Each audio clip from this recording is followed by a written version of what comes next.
Hello, good day. How are you today? You're good, right? Okay. Are you ready for today's lesson? You are? That is good. Today, in basic science, we are going to be learning about measurement of length, mass, and time. Okay?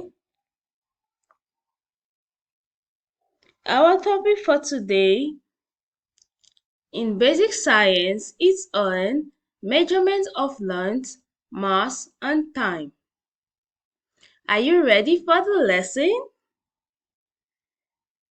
Good. So first, we're going to be looking at measurement of length. Okay? In science, we often need to measure how long something is. It could be the size of a pencil, the width of a book, or even how far you can jump. This helps us understand and compare things. So measurement is a process of finding out how long or tall something is. Length is how long something is from one end to another. Okay? And we use different tools to measure length. And we use units to express our measurements. So we're going to be looking at the different tools using measuring length. Okay? One of the instruments we have for measuring length, we have the ruler. A ruler is like a straight stick with lines on it. You can use it to measure things like how long your drawing is or how wide your paper is. So a ruler is a straight flat tool with markings to show length.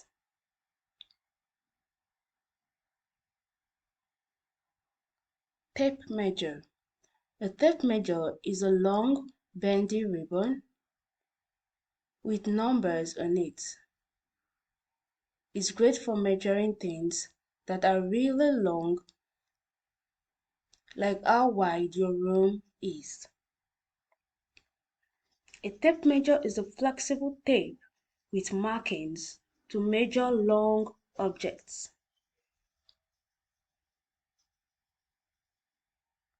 Metal stick. A metal stick is a bit longer than a ruler and is used to measure longer things like a table or a door.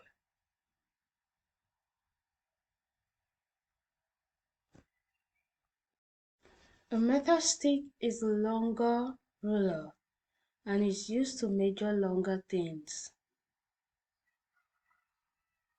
Okay? So next, we are going to be looking at the metric unit of length. The metric units are a way to measure different things like length, mass. So now we are going to be looking at the metric unit of length. Okay? In science, we use the metric system to measure length. The main unit for length in the metric system is the meter. It's about as long as a big step. So the metric system is used for measurement. And the basic metric unit of length is the meter. We have the millimeter. It's a tiny unit like the thickness of a coin.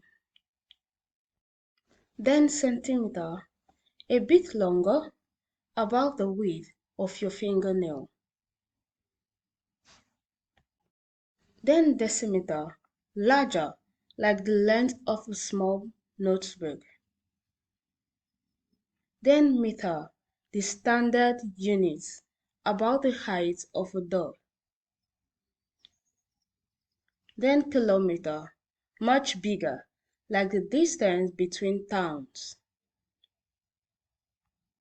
Okay? Understanding metric units of length will help you measure things accurately. Do we understand that? We do, right? Good. So next, we're going to be looking at measurement of mass. The meaning of measurement of mass. Measuring mass means figuring out how heavy something is. We use special tools to do this.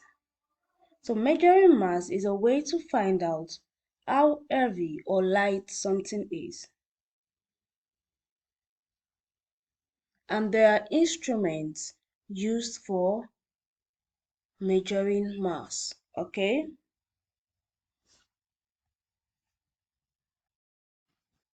The instrument commonly used to measure mass is a balance or scale.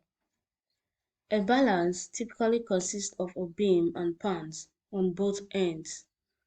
Objects are placed on one pan and standard weights or counterweights are placed on the other unit until balance is achieved.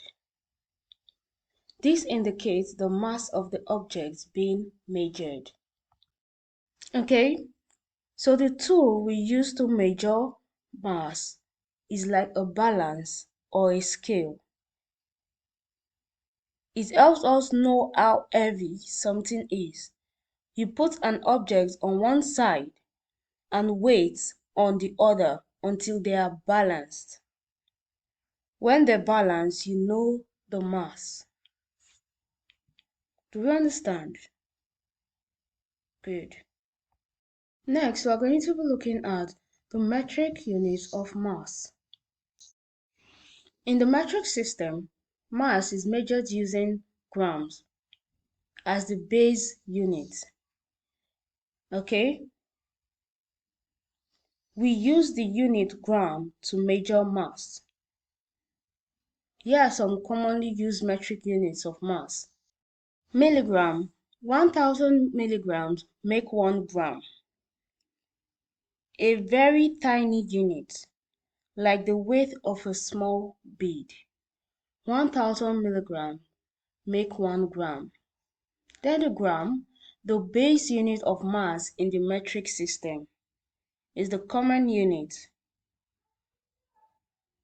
Let's say similarly to the weight of a small apple. Then kilogram. 1000 grams make 1 kilogram. It's a larger unit, maybe like the weight of a watermelon. Okay? So the metric units of mass will help you measure the weight of different objects.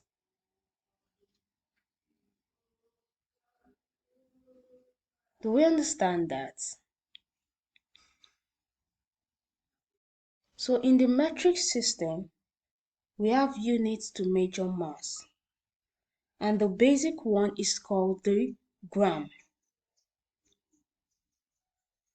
We also have smaller units, like the milligram,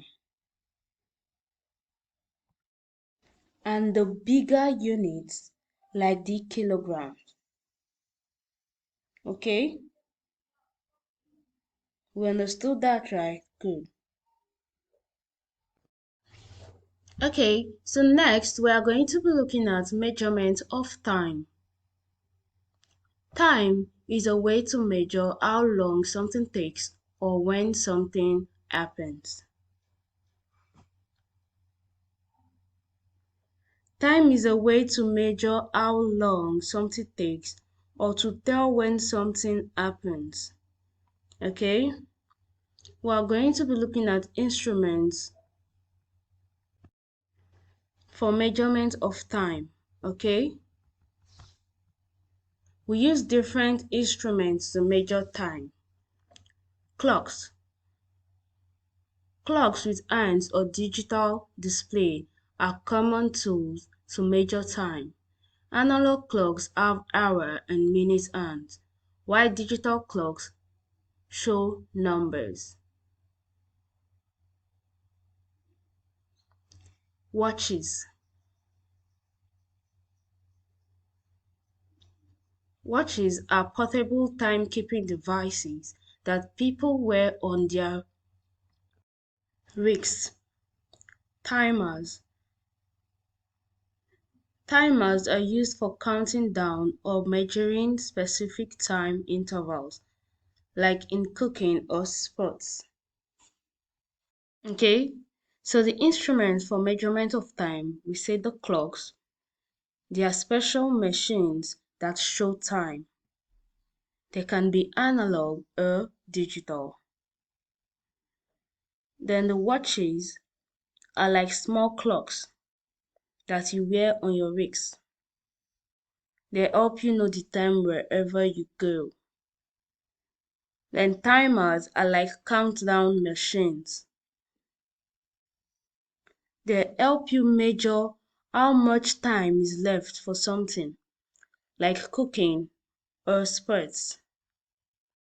So these instruments help us keep track of time in our daily lives. Okay? We're going to be looking at the metric units of time. The metric units of time. In the metric units of time, we use seconds, minutes, and hours to measure time. Seconds are the shortest units of time. They are used to measure very quick activities like counting 1, 2, 3. The minutes are a bit longer than seconds. They have 60 seconds in them. That is, 60 seconds make 1 minute. Minutes are used for measuring slightly longer activities, like maybe brushing teeth. Hours. Hours are even longer than minutes. They have 60 minutes in them. 60 minutes makes 1 hour. Hours are used to measure how much time passes during most of your day, like school hours or movie lengths. So seconds are the quickest, then comes minutes, and finally hours.